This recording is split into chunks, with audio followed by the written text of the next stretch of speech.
In this lecture, we're going to show and explain what is ruled surface. With ruled surface, we can create a new surface from a single edge or a set of edges. To open ruled surface command, let's go to Surfaces tab.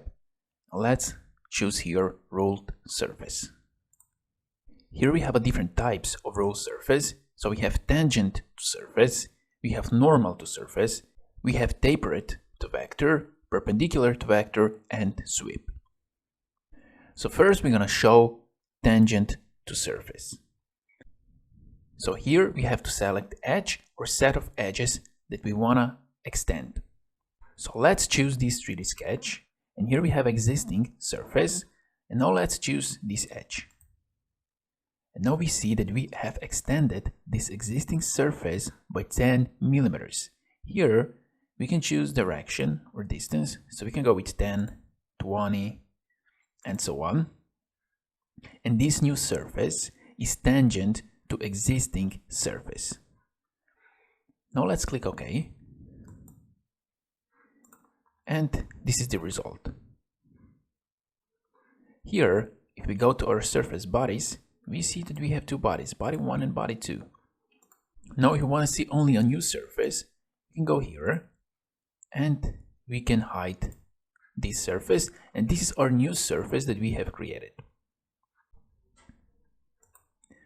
Let's go again to ruled surface.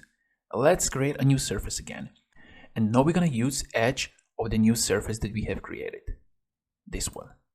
And now as you see, you can use an edge of the surface that you have created with the ruled surface as well. And let's go here with 5 millimeters, like this. And let's click OK. So this is one example how you can work with ruled surface. Let's go to this part here. So let's open ruled surface again. And here, if we look, we have a hole. But this hole is drafted. So this is not a straight hole. And here we have a straight hole. So this is the difference between this part and this part. Now let's choose this edge here. And now as you see, we have here a new surface that's tangent to this face inside. So if you look from this side, we can see that this is from angle, right? Because this is tapered surface inside, hole, tapered hole. But here we have an option alternate face. If we choose this, we also have this possibility.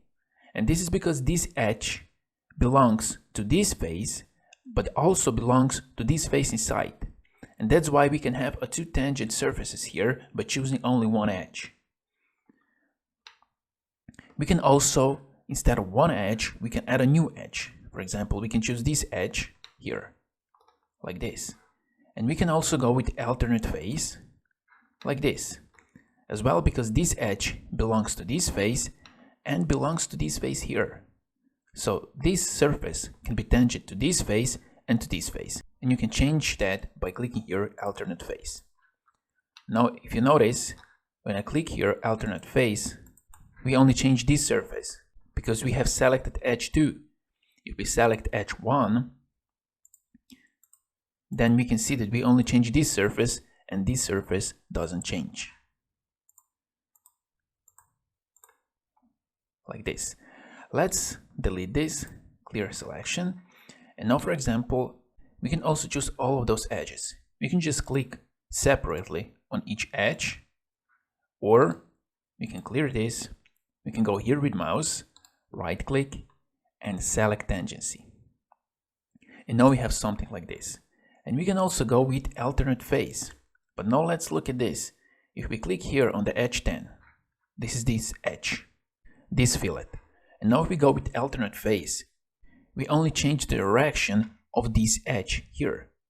If we click on the edge 7, then we only change the direction of the edge 7. So you have to be careful with this. So let's go down. Let's go to edge 10. Let's go down. Now if you want to change direction of all the edges here, you can just click on all of those by holding Ctrl, and you can go with alternate face. And now you have this result, like this. So alternate face option you don't have always. So let's go out. Let's choose again ruled surface. Let's select this edge.